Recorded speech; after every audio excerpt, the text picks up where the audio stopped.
Cullen live in 1 minute.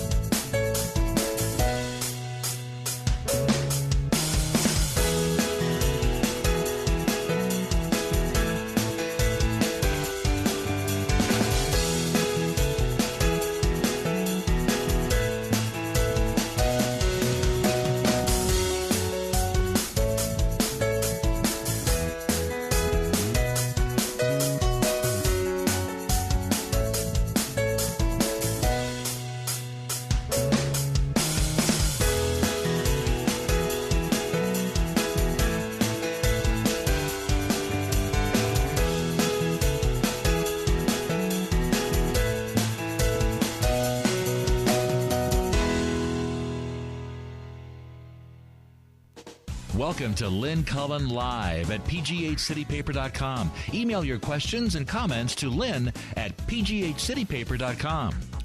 Hey, hello there. Welcome to yet another, oh, how boring it's getting, gorgeous day in Pittsburgh, Pennsylvania. It is the 27th of September. I'm Lynn Cullen, going to be joined shortly. If I glare at the door long enough, he should show. We know he's in the building, so Chris Potter joining us in just a second. Apologetic, I'm sure. So, hey, here we are. Friday, and a pretty important start to a pretty big weekend here in Pittsburgh, Pennsylvania. Got the 40-foot rubber ducky coming to town tonight. Actually, it's already in town, but at an undisclosed location. And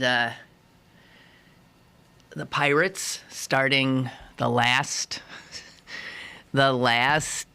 series of the season in Cincinnati, where they've given themselves a harder row to hoe than they needed to, but they got to win. They got to win. 2, ideally. Yeah, right. At any rate, that's exciting. Steelers off in London, and as far away as they can get, I'm sure that's for the best, because I don't see them beating the Vikings either. We're going to be 0-4. Listen, you. Hey, it's not. Jess You're going to blame it on Jess? No, I'm sorry. I was doing an interview. I'm sorry, and the guy called it was like that moment where you're like, do I pick up the phone? It was like right at the 12-minute mark. I was like, it could just be somebody calling to check on a press release. You mean you don't have caller ID up there? No. When people call and ask for me, they're directed right to me. I don't have some. It's sort of like calling this program. Yes. Well, it's stupid. Except even weirder. Yeah, but that's stupid. You're a busy man. You should be able to have some control over who you're talking. When you become a person. What do you mean when you become a person? When you become a person that it's like, who may I say is calling? Whom may I say But you know what I mean? Like when you become that person that like you have to screen your calls. Oh, I will direct you to too far? You've become like a 1%er. I'm trying to think if I've ever been in that position where somebody answers the phone for me. No, I have never been in that position. Yeah, see? That's why you're honest. This is really loud. Okay, well, you can... I have been in the position of being the person who attempts to keep calls away. Right, from, that's the other thing. Yeah. Then some poor hapless person is taking all of your shit. I'm sorry, sir, Mr. Blah Blah is not in at the moment. May I take a message, please? Right. So-and-so's office. Yeah. I remember for a while, someone in my family, probably my father, I would think, I don't know, got it in his head that the proper way to answer the phone at home was, "This is the Miller residence." Dun, dun, dun, dun, dun, dun, dun, dun.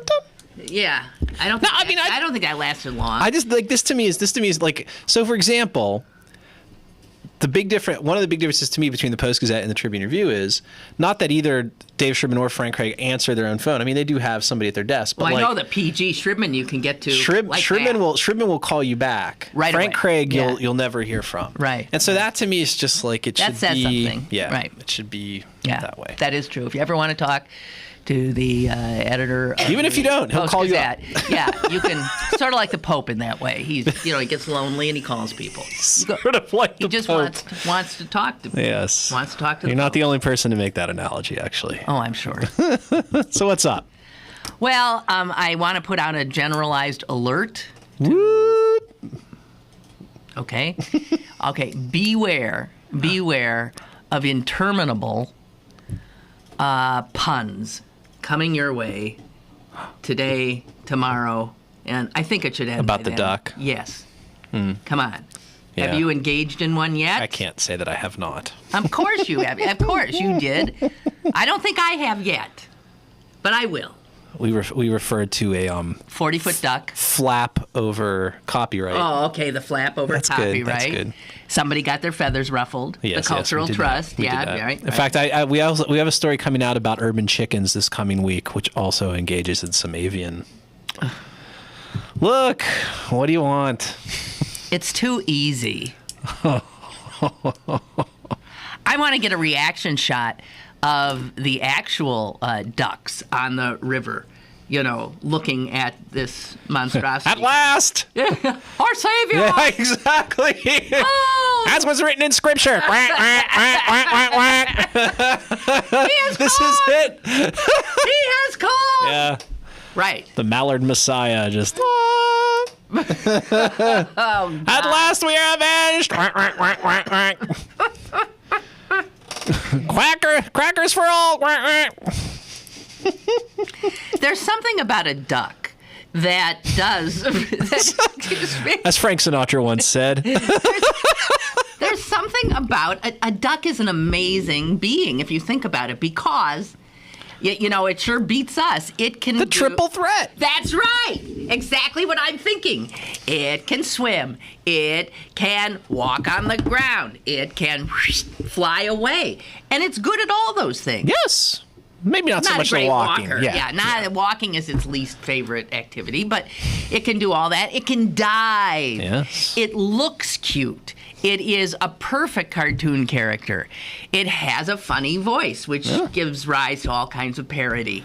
Right? I, for one, welcome our duck overlords. I would so more prefer duck overlords than really. Yeah. Really. Yeah. Right.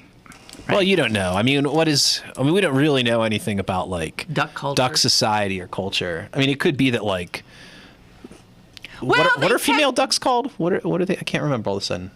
The males are mallards. What are the females? Hens? No, can't be. Can it? No, wait. Are mallards I bet. drakes? Okay, bitches. That's what they're called. They're hoes. All I know about like duck family life is what I know from Make Way for Ducklings. Is that right? Hens. Is it? I'll be dipped. I did not know that. That's one for Cullen.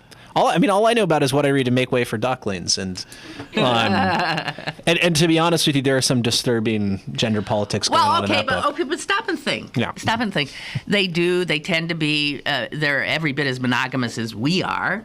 They do tend to mate for life, right? They seem to take care of their little kitties in good form, and they seem to be. They're better mannered than geese. Yeah, they're good souls. Let's hear it for the ducks. Let's hear it for the ducks. Well, let's try to keep the puns under just under some control. Okay? Right. I know. I know in your head. I know what you're doing, and I know what you're doing. And you can only utter it if it's really good. Yeah. You mean unless it fits the bill? You know what? That was my next one. I was trying to figure out how do I work Bill in? How do I work Bill in? And then I gave you the line. You did. You teed it up. Ah, jeez. What a partnership. Cullen and Potter, boys. Wow.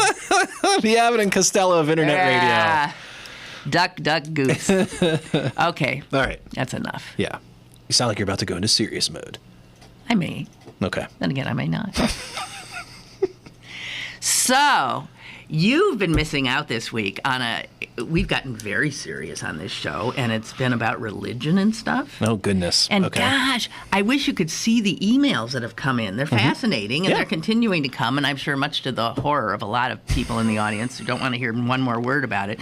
But it began on Tuesday with me asking, and my sister, both of us, trying to figure out how Catholicism is a monotheistic religion when there's this thing called the Trinity, and there's a Father and a Son and a Holy Ghost who's now just a spirit, right? Yeah. That used to be a Holy Ghost. Do they still call him the Holy Ghost? That has not been. Yeah, no, I think they did switch it over at some point to Holy Spirit as Right. the official. Yes. Okay. Nom de. Okay. So there were efforts, and then somebody said that listening to Susan and me try to figure it out sounded like a Saturday Night Live skit.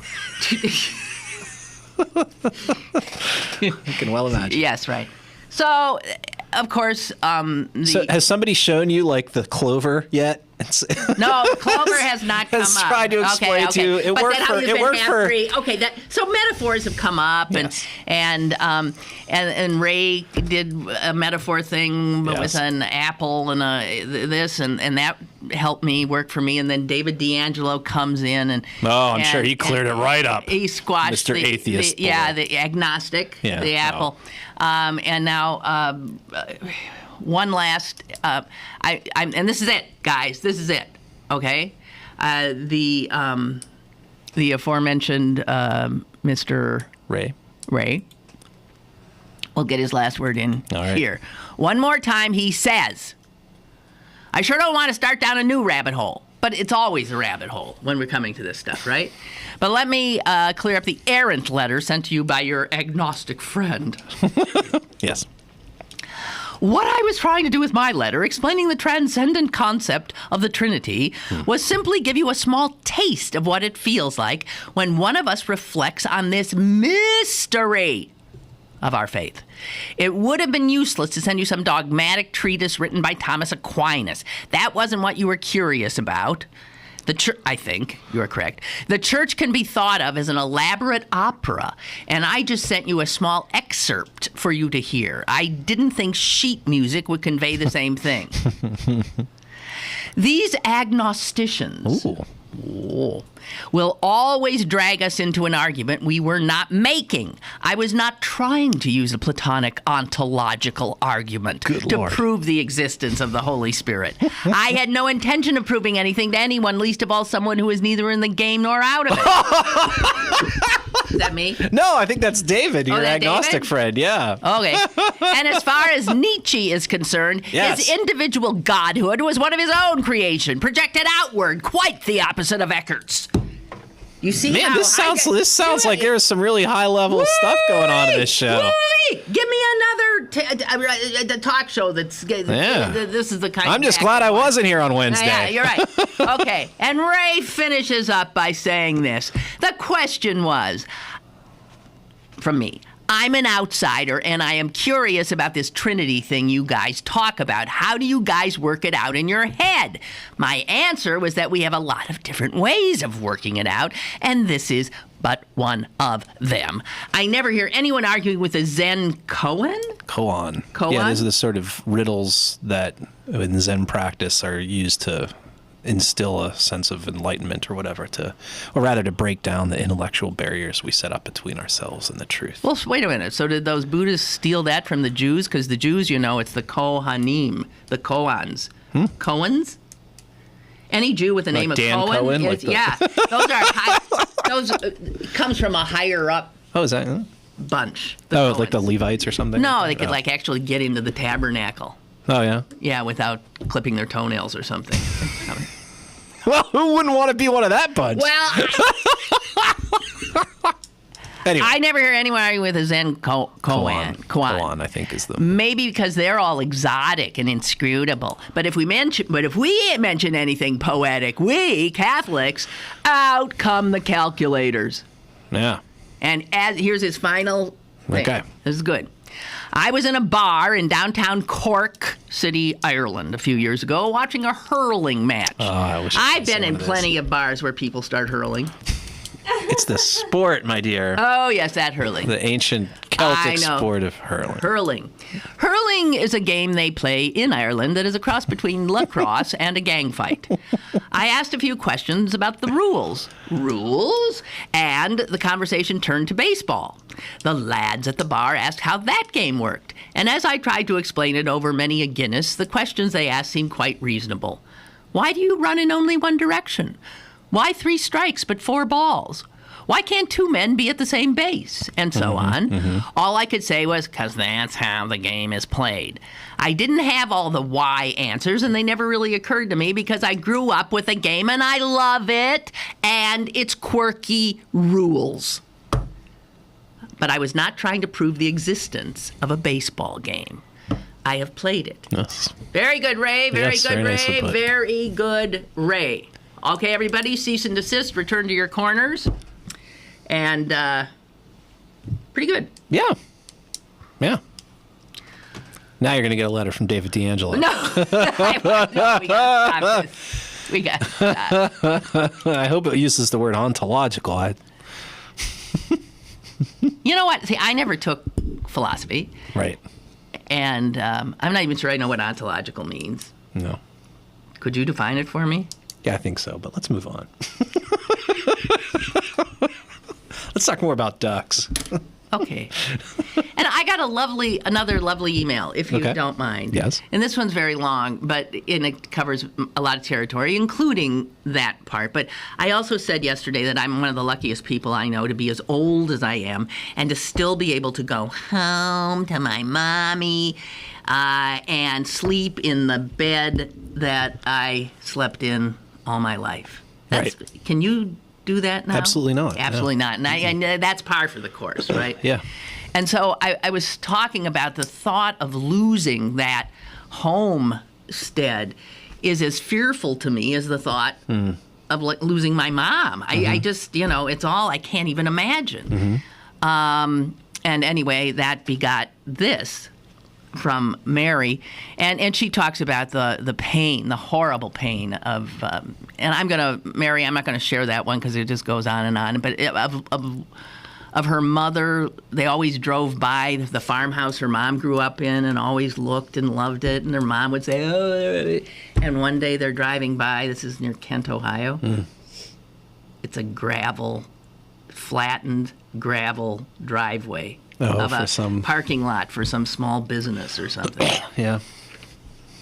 Well, her mother, just went, yeah, you would. Yeah. And then talks about leaving her own family home and how difficult it is. Okay, then she gets into the faith thing. Okay, so I'm just going. Okay, now this is Mary's take. Okay, faith in Santa Claus. She brings in Santa Claus. Oh, here we go. I was raised in a Protestant church, and we went to church every Sunday. I went to Sunday school, and I listened to the Bible stories. Everything was fine until I reached the age when I was told there wasn't a Santa Claus. This caused me to question everything I had been told, as it should, right? I was having a crisis of faith at age 7. I started thinking about the stories of Santa Claus and the stories of God, and they seem to be very similar. I better be good because Santa Claus at the North Pole is keeping track of whether or not I have been good and bad. I had always pictured God up in heaven in the clouds.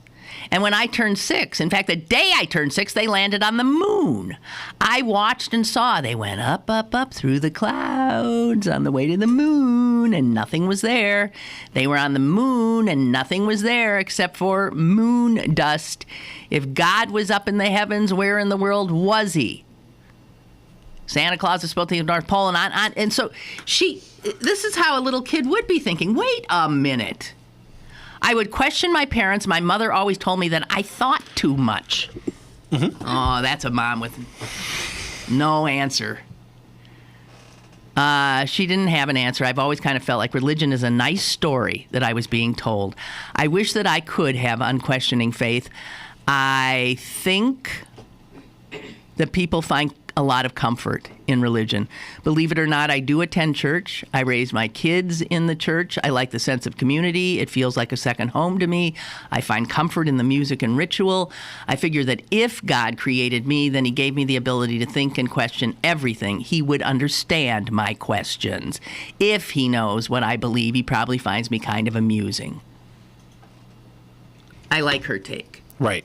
Too bad she's going to hell. Just kidding, no, she's Mary. Not. No. So I mean, that's absolutely. My son. You see, you haven't gotten to this with your kid yet. Yeah. But I think my kid knew pretty early on there was no Santa Claus, and I really, really, really told him, you do not tell any of your friends. You know, like some Jewish parents forget to do that. Yeah. Yeah. Yeah. I hope it wasn't some Jewish kid who told you. No. Okay, all right. So, although I did go to a Jewish daycare when I was little, so maybe that. Yeah, but that's too early. Preschool thing. Okay. So, it must have been about 7 or 8 years old, and another tooth came out, and I said something to him about, the tooth fairy's gonna be. And he smacked you down hard. Here's what he said. I sure hope the tooth fairy doesn't turn out to be another cruel hoax. Like Santa. Some other trick of the goyim. A cruel hoax. So what did you do? Did you confess? At that moment, did you confess? I started laughing. How do you not laugh at that? Yeah. Of course it's a cruel hoax, my child. But for that... And it's the least of those, I should. The tooth fairy is going to give you much more than she intended to. Because that was a very funny thing. And your mother values humor. Cruel. More than honesty, apparently. Oh, God. Okay, listen, here's what we're going to do. We'll take a break a little, Okay. and then we'll come back and actually do a show. Okay. Is that okay? Sure. Everybody on board? All right. Momentarily. Email your questions and comments to Lynn at pghcitypaper.com or call Lynn at 412-316-3381. Lynn Cullen Live will return in a moment. Does your furnace and air conditioning run nonstop? Are your heating and cooling bills too high? Contact Pittsburgh Foam Insulation. Their certified installers are ready to insulate your home using the best wall insulation products available, and the owner has over 20 years' experience. Pittsburgh Foam Insulation is locally owned and is not a franchise, so unlike their competitors, there are no franchise fees that will be passed on to you, which means Pittsburgh Foam Insulation is able to offer their customers a lower, more affordable price than their competitor. Call 412-856-6100 for a free, no-obligation estimate or visit PittsburghFoamInsulation.com. This week's Pittsburgh City Paper featuring your 2013 Pittsburgh Pirates is available now. Pick up one today for our special education guide pullout. Plus, we are family. Neil Walker, Frank Coonley, Stephen Lynch, Marie Schwinar, and Joe Satriani. Pittsburgh City Paper, available at over 1,700 locations throughout Western Pennsylvania and on the web at pghcitypaper.com and on your smartphone with GPS-enabled listings at citypapermobile.com. Now, it's back to Lynn Cullen Live at pghcitypaper.com. Okay, we're back. So you know one of these MacArthur Genius Grant tours, Kyle Abraham? He was on our cover. I remember that he was just a few months ago, and I've heard of him before. Pushed him over the top. They were like, "Son of a bitch! City Paper thinks this guy's all right. Give him $625,000." So he's a Pittsburgh kid. Yeah. And he's a dancer. Yep. And apparently he's a genius. And he's a genius, and he's a nice guy. Yeah. I haven't met him myself, but my arts editor says that he is. Yeah. Well, that's cool. Yeah, no, it's awesome. It's great. I mean, as what's he going to do with the $625? I hope he remembers who his friends are. I hope he remembers who gave him the shout out back in February before he got big. Yeah. Yeah. I mean, it's great for him. I had sort of entertained the hope that you or I might be recognized for some of our contributions. You still have a shot, but I'm too old. That's not true. No, because my brother could have had one once, and I bet he's pissed. But he never said that to me. But I mean, I know a lot of people he knows have had them, and I just saw that they gave one yesterday or the day before to some academic medieval historian, which is essentially the kind of thing he is. I'm thinking, well, why the hell didn't you give it to him? Right. Because I came across last night, I was doing I'm on steroids now because of I noticed. Did you? And it makes me behave slightly differently than I normally do. And one of the things it does is it makes me really busy. Yeah. And so I was cleaning things in strange ways yesterday, all of a sudden thinking, there's that box in the closet. What is in there? And I mean, tearing things apart and stuff. And I came up. The telltale beating of a human heart. I came upon a box of clippings and stuff, and there was this yellowed one from the New York Times, and it was a picture of my brother, and looking very suave and leaning back at his desk and looking much younger than he is now. And it said one of the most sought after legal academics in the nation. Wow. So quit your whining, brother. I don't have anything like that from the New York Times. Yeah. So you didn't get a genius grant. He didn't need it anyway. Yeah. Some of these people really, I mean, That's what I said. I was like, you know what? Yeah. Keep your money. Yeah. I'm good. I've got steady employment in the print journalism industry. That's right. Who needs it? And that, I am fine. I am so That's okay. Right. There is no problem. But it is funny sometimes how money goes to where money already is, and then money somehow doesn't get to where it really could be of use. Right. For instance, in all this craziness going on in Washington, Yes. D.C., as we speak, with the Congress of the United States unable to do absolutely anything, it turns out they did do something. And it had to do with appropriating some money to go to somewhere. And what was that money? Well, in this stopgap spending bill that they're fiddling with, that's the one that they got to pass by Tuesday, or we're that's not the default, or we can't pay our. That's the shutdown. That's the shutdown. Not the default. Who can tell anymore? Okay, that's it.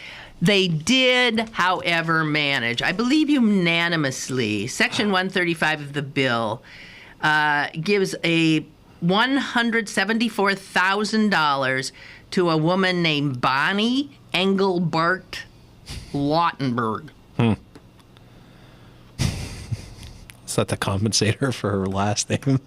Something. That is the widow of Senator Frank Lautenberg. Yeah, right. Lautenberg Right. of New Jersey, Right. who shuffled off his mortal coil earlier this year. And it turns out that come hell or high water, anytime one of them croaks, they give the entire next year's salary to the surviving spouse. Now, they call it a widow's payment, which is slightly politically incorrect these days, guys. But there it is, a widow payment, long-standing and routine practice. Now, the fact that Bonnie Engelbart Lautenberg is about to get $174,000 while poor people's services are closed down and they might not be able to get their next meal, let's listen. Her husband served our country long and well. And the fact that at his death he was worth $57 million should not in any way come into the equation. Well, I mean, I think the answer here is pretty obvious, which is more poor people should marry dead senators. In fact, we should all go out and find a way to self-unite ourselves with, isn't that what the Mormons do? They sort of pray people posthumously into the church. We could all sort of self-unite ourselves with late and lamented senators. I mean, Ted Kennedy alone could probably keep the whole Northeast afloat. And then we could all get ourselves a little stimulus check this year. That might not be a bad idea. That may be the way around this. Actually have to, it's no sillier than the $1 trillion platinum coin idea. So, oh dear God in heaven. Yeah, this is. I got to say, I'm really, for just sheer making me want to What? refurnish my home by bashing my head through all the plaster in my house. Like, this is a great. This is a really just great. amazing. You know what occurred to me? If you were doing a metaphor, it's like, okay, let's say the Republicans are on their backs, they're down and out, and we're the whole weight of reality and the world and the Democratic majority and the President of the United States are all on them, and they're saying, okay. I've got you right where I want. I got you right where, and I'll tell you what, I'll let you get off me if. Yeah. And listen to what the if is. Do you know what the if is? Yeah. I have a little list here. Keystone XL. Speaker John Boehner and the other leaders said they will apparently allow the government to continue to function and the United States to continue to. Thank you, sir. If the president drops regulations on greenhouse gases. Right. Mm-hmm. Oh, that's a good idea. Yep. Builds the Keystone Pipeline, stops paying for the Consumer Financial Protection Bureau, makes it harder to sue for medical malpractice, and, of course, ceases and desists with Obamacare. Right. You know, who the hell are they to make any demands, let alone a laundry laughable laundry. There's something called a government, you guys, and if you can't do what you want to do using the usual form of government, then you've lost, you numbskulls, you friggin' idiots. Excuse me. Yeah. Go ahead, you take it. Well, you know what's surprising about that list is the stuff that's not on it. Oh, if you're going to go do that, why not privatize Social Security? Yeah. Why not revamp Medicare? Why not do all those big ticket things? And it's because those are the ones a lot of them aren't really all that serious about, right? So they want to score points, but they don't really want to have to put themselves in jeopardy with the oldsters who still go out and vote for them anyway. I think my favorite line from this whole thing, I think it was in the Post-Gazette today, just from their wire story, was one of the House reps said, there are economists across the board say, if you shut down this government, if you default on the debt limit, it will be an absolute disaster. And so they apparently asked one of these House reps, and the guy said, economists, what do? They make projections about stuff all the time, and not all of it happens. I mean, that's almost really a quote. It's just like, so here you are, you are in a party that, warns about all of these terrible economic implications that will happen and uncertainty in the marketplace and how that's gone. And the minute the economists, the science, the facts, whatever you want to call it, turn against you, then it's just not, there's just more pointy-headed intellectuals, those economists. Hey, Milton Friedman was an economist. Friedrich Hayek was an economist, so I guess we shouldn't pay any attention to them because all they did was sit around and Adam Smith make predictions. It's really amazing. It's really amazing. Well, what do you think? Do you really think that all of those types really believe what they're saying? Oh, I think some of them do. But they're... I think for sure some of them do. Some of them, I mean, if you gave them an IQ test, they might actually score okay. Oh, yeah. They might Ted have Cruz they is might apparently... have degrees from Harvard, I believe. Okay, so where's the disconnect in their heads, or what the heck is going on with Well, I think a couple things. One is there's obviously a very incredibly motivated base within the Republican Party who are pushing these guys, and it's a cliche, but I think it's true. Most of these Republicans are more worried about being primaried from the right and losing the primary. Okay, so it doesn't have anything to do with anything. No, but I think some of them, and some of the biggest radicals you'll ever meet, some of those die-hard ideologues you'll ever meet are the people who have had 4 years of college education or more. Because, we'd like to think, we people who study the humanities, that a liberal arts education is about broadening makes you a very good critical thinker. But in fact, it can just as easily, maybe even more easily, help confirm you in your already set beliefs by making you a better disputant and defending them better. I mean, I think the fact that you do have Ted Cruz, and I would say Ted Cruz is probably somebody who is for whom both those things is true. Mm-hmm. I think he's ambitious and opportunistic, but I also think he's probably really convinced himself of his own bullshit. So here we go. I mean, this is, these guys seem to truly believe that, Obamacare is going to be the ruination of all we hold dear. I don't know how they arrived at that conclusion, but I think at least some of them are pretty sincere about it. Even though, and we should point this out every single time, for good or bad, 20 years ago, this was a Republican proposal. Yes, and this is essentially what Mitt Romney put in place in Massachusetts, and this was the Republican proposal. Right. Pretty much. But yeah, it's what astounding. Are we? I mean, I just, astounding. I had said I wasn't going to talk about it, but now push is coming to shove. You got a Tuesday deadline, and then you got this mid-October. You got a few weeks, 2.5 weeks, until the biggie, and that's the government default. And that makes whatever might happen on Tuesday look like nothing. Yeah, and you got to look to your Keith Rothfuses, and you've got to look to your Pat Toomey's, who intends not to vote against a plan to just keep government going. You've got to look to those guys and you've got to punish them in 2014. And what my concern is, one of the smarter things that Ted Cruz said is, people were talking about, this is going to be a disaster for the Republican Party, just the same way it was in 1995. And I thought this was sort of a revealing thing for Ted Cruz to say.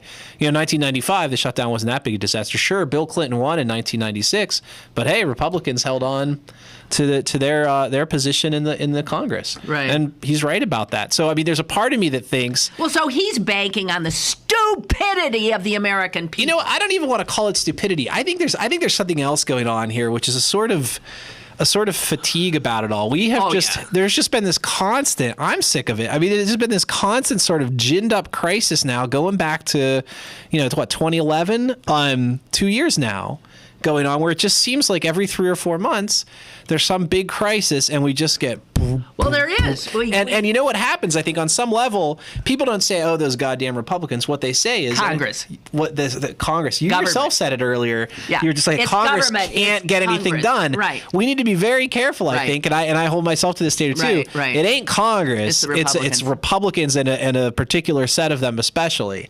That's where the problem is. And so when we chalk this up to government dysfunction, we're playing that game. That's true. We're letting them get away with it. Right. It is coming entirely from this group, and until that group is removed, I mean, that's the thing. It's just like this stuff. I don't know if you talk about this Josh Wander thing. He's off in Israel now. Josh Wander, who is wants to be the mayor. He is the Republican running in the upcoming election. Does he really want to be the mayor? Does he really want to be the mayor? He's the survivalist type person, the prepper. He's off. He has a business, a consulting business, and now he's somewhere on the Syrian-Israeli border. I can't really say. Can't really say, but Syrian, that would probably put him in the Golan Heights, since I have been there myself. And he's working on something really important. And somebody suggested, I believe it was the editorial in the Post-Gazette today, saying, "Hey, Josh, are you running or not? Because the election is, and obviously he's not. No, he's on the ballot. I mean, but even if he was a serious candidate, I'm at the point now where it's just like, even a good moderate Republican, I don't think we can afford any of them. No, right? Because they empower this party, and you do not have. You cannot. What needs to happen? What needs to happen is some sort of massive purge. Some Machiavellian milquetoast like Tim Murphy sort of needs to finally go down. Yeah, either go down or actually start asserting some sort of principle. And he's never going to do the latter. But that's the thing, is these guys get away with it. They do these sort of they do this sort of shuffle, this little dance or whatever, to keep themselves from ever really being tarred with what their colleagues are doing. But their very presence in Congress is enabling that. So yeah, you hate to be like that. It would be nice to blah blah blah in a multi-party system and da da da. But I mean, we can't afford these folks anymore. Okay, so next time you vote, we make it easy for you. I've always argued against this. Yeah, you get in and out real fast. You got to pull the lever. You got to pull the party lever at this point. Pull the party lever. I don't even care if it's not. It ain't Republican. Yeah. They just need to go away. They need to be. They have been given every opportunity to be responsible, and they have. Yeah, they're just an outrage. Yeah. Outrage, irresponsible. And it's not just because we are suspect by saying that because we don't tend to vote for Republicans. All you have to do is listen to other Republicans who are just beside themselves. Yeah. Boy, do they hate. Who's the most hated Republican? Cruz. They hate his guts. What an ego he must have that he can come into he's the low man on the totem pole in this illustrious crowd, and he comes in and essentially goes up to all of them and says, "Hey, fuck you." Yeah. And he doesn't care. Yeah. And he just wants the attention. He's going to be on Meet the Press this Sunday. Yeah. He just keeps getting more and more and more and more. Yeah. And he can't get enough. And there's no question too uncomfortable that he can't handle. Yep. And there's some people, of course, we know who they are, who are just loving it. Yeah. I mean, the irony is to what extent does that get enabled by the media? I mean, everybody knows that this filibuster was a complete sham, and yet your evening news that was like the top story on one of the networks. It's just like how much of that kind of BS stuff happens in any given week in Congress, but we decide to make that our story of the day, and that is just absolutely feeding the fire. Yeah, There's but no the networks, as you know, have gone down the tubes too. And give me your take. I was appalled the other day. NBC network news led with something like, "And now we will take you behind the scenes, never before in pictures, into the massacres at the Naval Yard and at the mall." And because, of course, now there are cameras. Footage, there are cameras everywhere. Right. So now, just wait a few days, and we know that we will be able to track the perps and see what is the. You got a 30-minute newscast. I need to see this guy skulking around through the halls, about to kill and about to die himself. What is it is nothing more than pornographic, voyeuristic, absolutely meaningless. It is nothing anyone has to see or know. Yes or no? Not necessarily. Because they're not showing you what he did. Right. Their own. For example, so there were these initial reports that he had used an AR-15, the same general type as was used in the Newtown elementary school shootings. He did not. But we know that. We have to see that. Well, here's the thing. You can easily imagine, because we've seen it happen in Newtown, especially on the right, people get really convinced of what their quote unquote facts are, right? So they don't believe. There are people on the right who are still convinced that Newtown was done by was a government false flag invented thing, and that he didn't really use an AR-15. He had some handguns or whatever. There's a value, I think, in having documentary evidence that says here's what happened and here's what didn't happen. Here's a photo of this guy with a shotgun. Had it been the other way around, here's a photo of the guy with the AR-15. Oh, but none of that works anymore, Chris, because people who want to believe it, they'll just say they edited it out. Look, they're not. I'm not saying for the hardcore. People who say the Holocaust didn't happen. Yeah, no, I'm not saying for the hardcore believers that you'll change your minds, but I think there's a sizable number of Americans who are kind of who what they know of news they probably know from the TV news to the extent that they're paying attention at all, and they're easily swayed by people who sound really authoritative about their crazy conspiracy beliefs. And some of this stuff tends to get murky, and if there's not really hard data and evidence that's put out there in the public view, you don't see it. All right, one of you has emailed, you guys are a bunch of quacks today.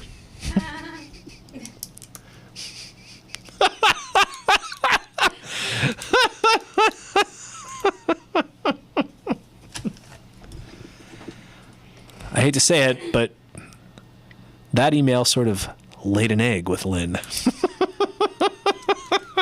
He did better than me. My silence could have been construed just as, annoyed response. But in fact, the little wheels in my steroidal head were like going like, all right, come back. Think upon. But Your brain is more supple. It's younger, Potter. Not that much younger. Just you wait till it becomes as sclerotic as mine. We shall take a break and be right back. More is on the way with Lynn Cullen Live. Go to bergbargains.com for great deals on gift cards from your favorite local restaurants, bars, museums, attractions, and shows. This week, 50% off tickets to the City Theater's Tony Award-winning play, Vanya and Sonia and Masha and Spike. Supplies are limited. Bergbargains.com, Pittsburgh's best bargains. Bergbargains.com. Hi, Lynn. Les Ludwig, your scandal-free independent candidate for mayor of Pittsburgh, the founder of a program that produces revenue opportunities for government, the best long-term news in town. No longer the usual wait for taxes to go up at budget time. Pittsburgh's home, and I've brought a new way to finance government to city council. That thinking is spreading like fire, with 7 cities from Philly to L.A. building finance programs based on it. An example, one community in California has signed a long-term $600,000 per year contract with a soft drink company. Right now, we have over $1 million that may be used to reduce taxes right here in Pittsburgh. Stay tuned as I work as your mayor, building new thinking for a better future. Vote Ludwig, the only scandal-free independent candidate. Paid for by Les Ludwig for mayor of Pittsburgh. Come to Little's for all of your back-to-school needs. Little's has everything for all ages to stay in style for this upcoming school season. Check out the large selection from Doc Marten, Steve Madden, UGG, Clarks, Lely Kelly, New Balance, and much, much more. Don't forget to come visit this season's colorful handbag selection as well. Little Shoes, Pittsburgh's largest family shoe store, 5850 Forbes Avenue in Squirrel Hill. You're listening to Lynn Cullen Live at pghcitypaper.com. Once again, here's Lynn Cullen.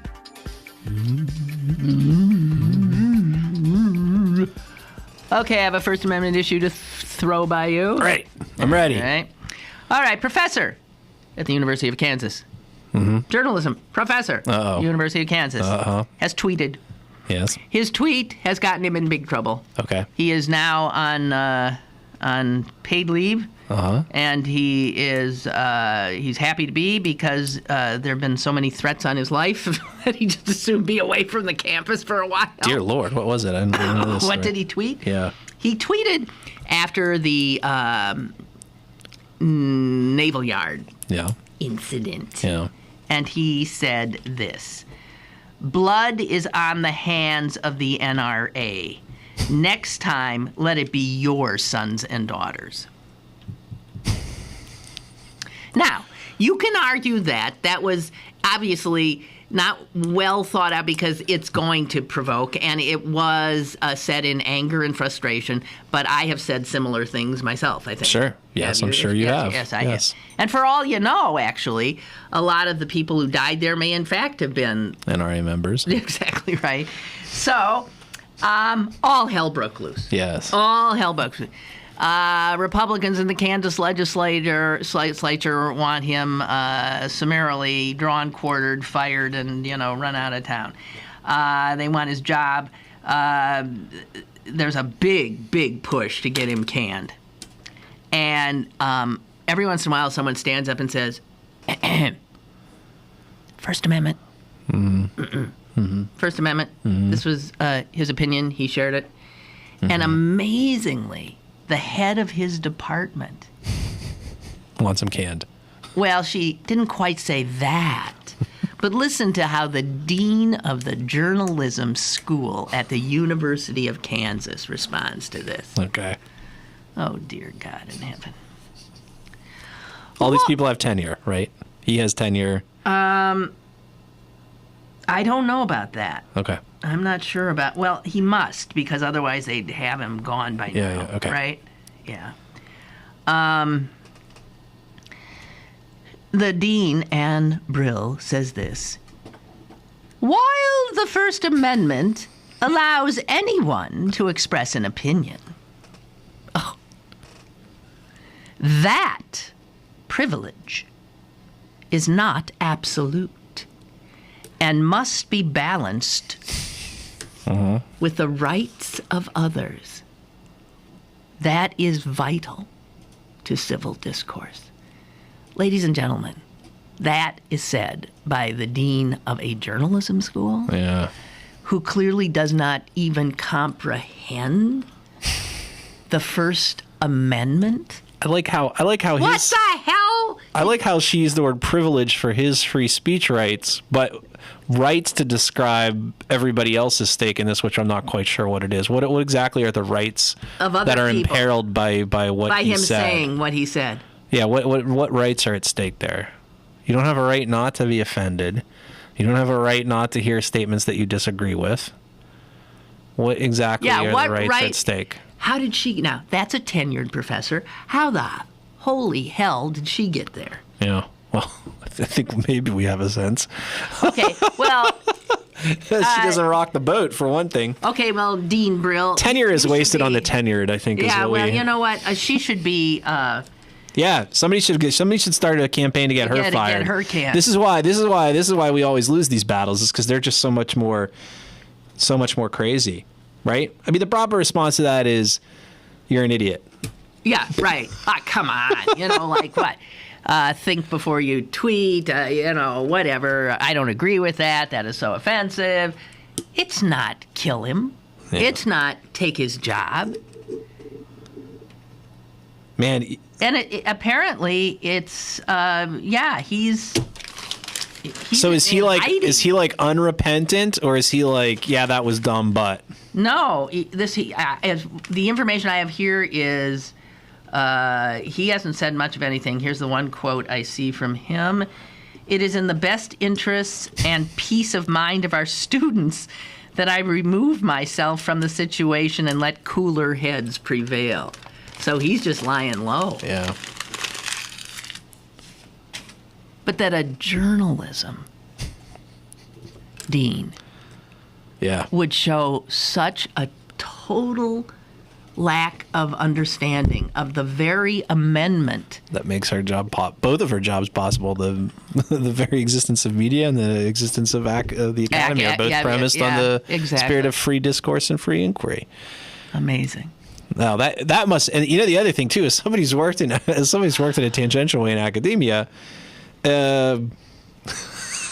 That's going to be a rocky faculty meeting next time around, because you want to feel like your dean has your back. Has your back, and I sure as hell hope that all the other journalism professors go after her, and I sure hope that she doesn't bother to be attending the next whatever Journalism Deans of America convention or something. I'm sure this guy too. It would not surprise me if this guy's gotten death threats and whatever else. So.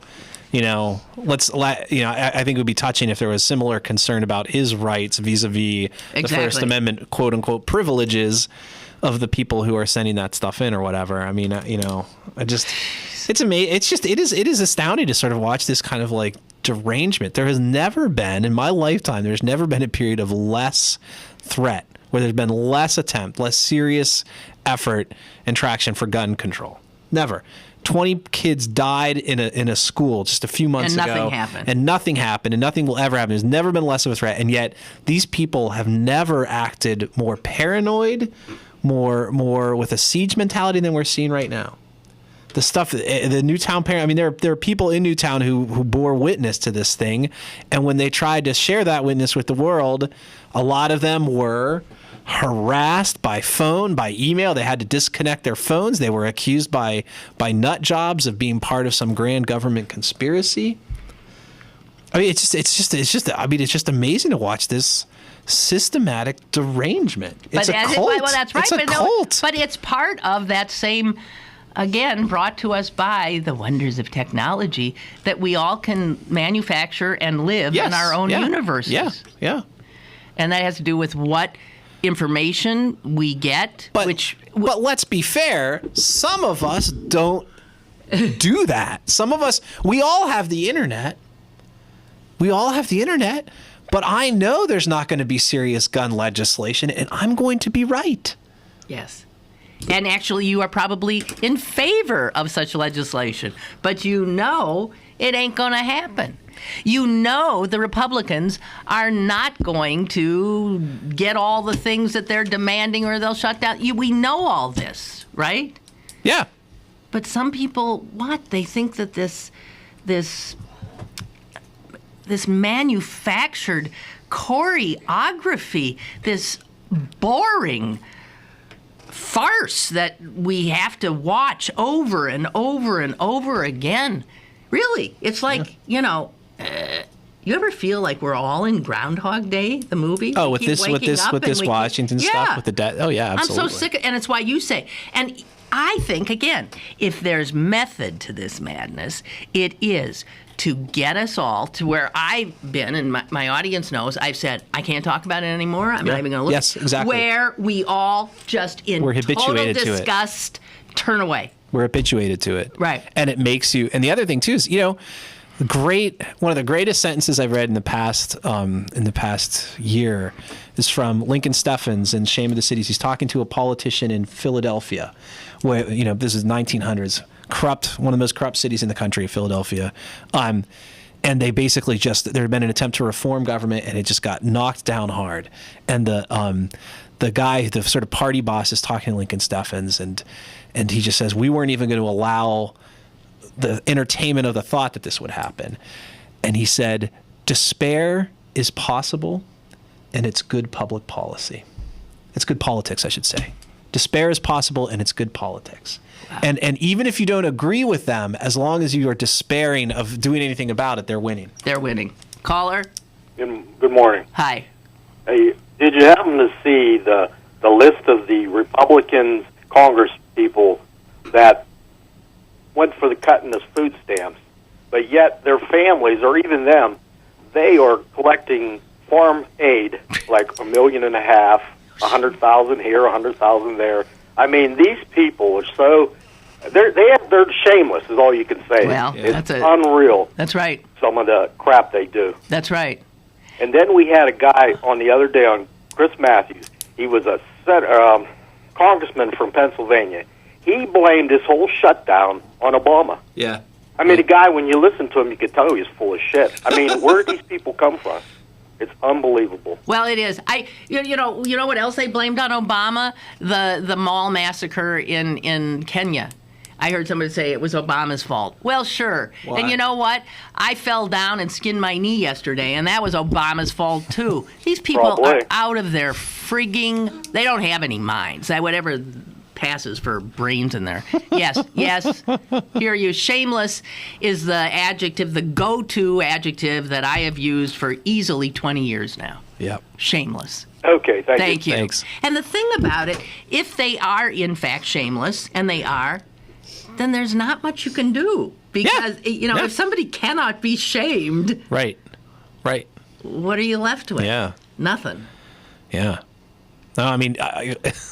That farm aid vote is probably the best example of that, too, because it's like, because you voted for subsidies, so it's not like you've got this laissez-faire economic position. It's not like you really believe in like Milton Friedman and Friedrich Hayek and those guys. You don't really have a problem with with confiscating with picking winners money and losers, and then giving it to others. Right.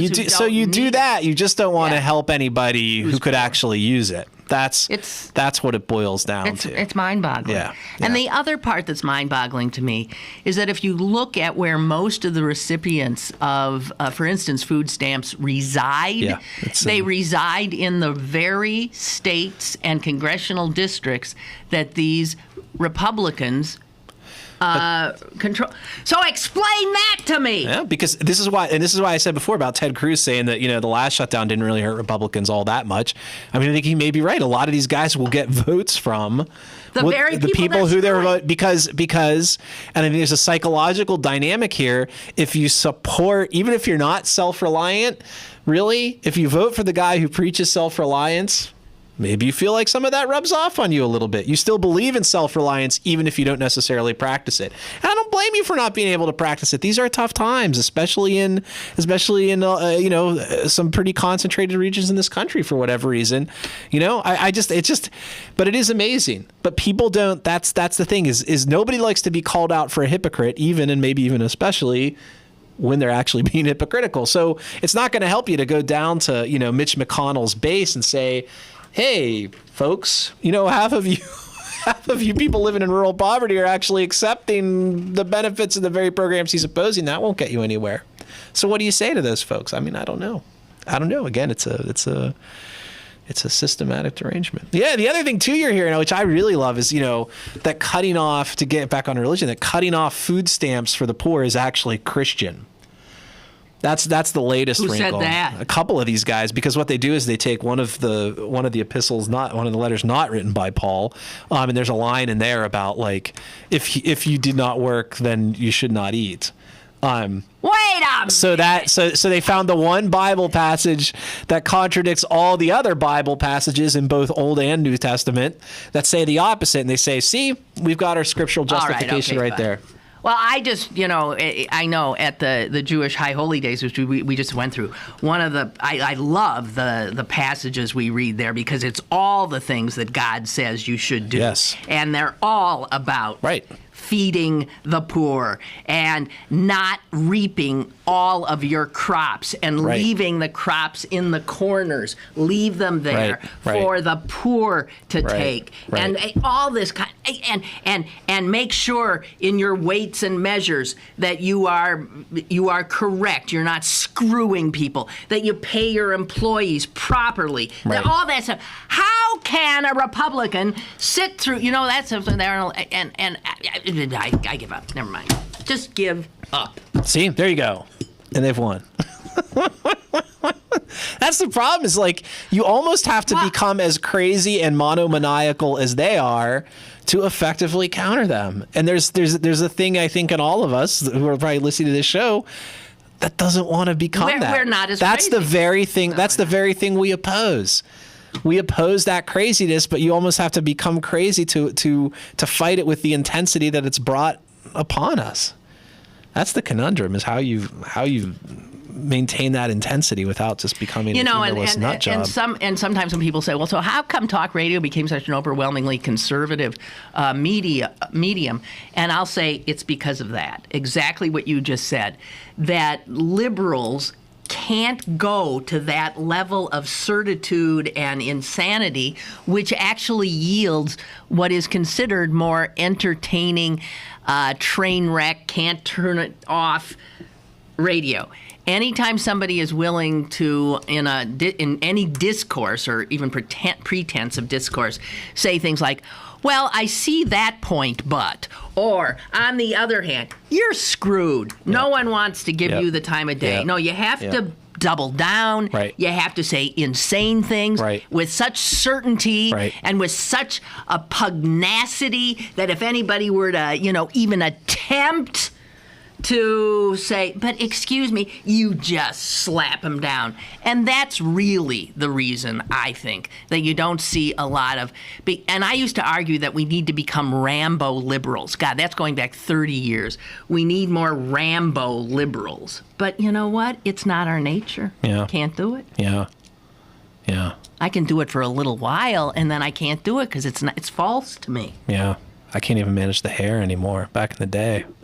I mean, I remember, if you go back and think about it for a second, I mean, remember just before the 2010 election, which rained so much of this down upon our heads, we all, and some of your listeners all trundled into buses here and went down to Washington, D.C. for the rally to restore sanity. Rally. And when you really think about it, the message of that was like, hey, let's try not to be crazy people, okay?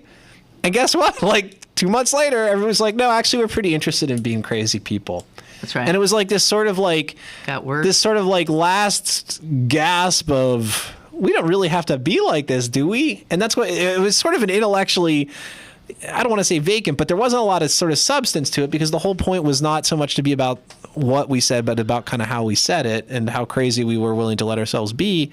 And the problem is like, as we saw, like, it was a great event. It was a lot of fun. There were a ton of people. It was great to meet your listeners and stuff like that. But at the end of the day, those people went right on being nuts. Yeah. Anyway. Little bit of good news in the world. Little bit of good news. The ducky's coming. We are diplomatically talking to Iran for the first time since the 70s. Sure. That is good news. That is good news. And the Pope is not named Benedict. All these are good pieces of news. So keep your eye on that. Right? Right. I think the Iran thing could be the real deal, by the by. Who the what? I think this whole Iran thing could be the real deal. I think it this could guy. Too. I think I've read some stuff about some of the negotiations he did and stuff like that in the last time around. And you know why? You know why it is? Because the sanctions have absolutely crippled that country. Yeah. The economic sanctions. Republicans, you hear that? We didn't bomb them. We didn't get into a war. We just kept squeezing and squeezing and squeezing. And now, look at this. They're sitting down at the table. Yeah. There we go. You pulled it out. Yes! Yes! And now, Bucks, this far you've come. This close you are. Bring it on home, baby. Bring it on home. Lynn's cheerleader, inner Yoda. Duck's gonna be there. This close you have come. You can be. Score home runs, you will. Oh, no. Earn home field advantage, you shall.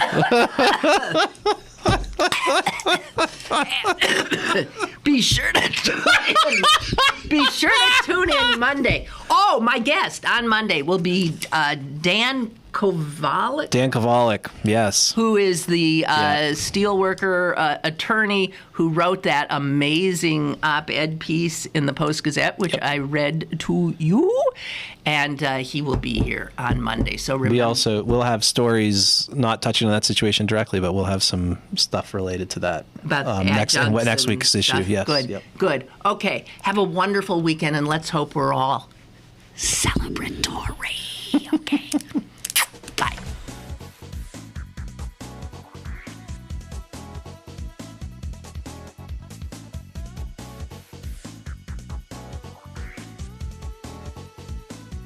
Lynn Cullen Live, Monday through Friday from 10 a.m. to 11 a.m. and archived at pghcitypaper.com. The opinions expressed on Lynn Cullen Live are those of the host and do not necessarily reflect the viewpoints of Pittsburgh City Paper, Steel City Media, and its advertisers.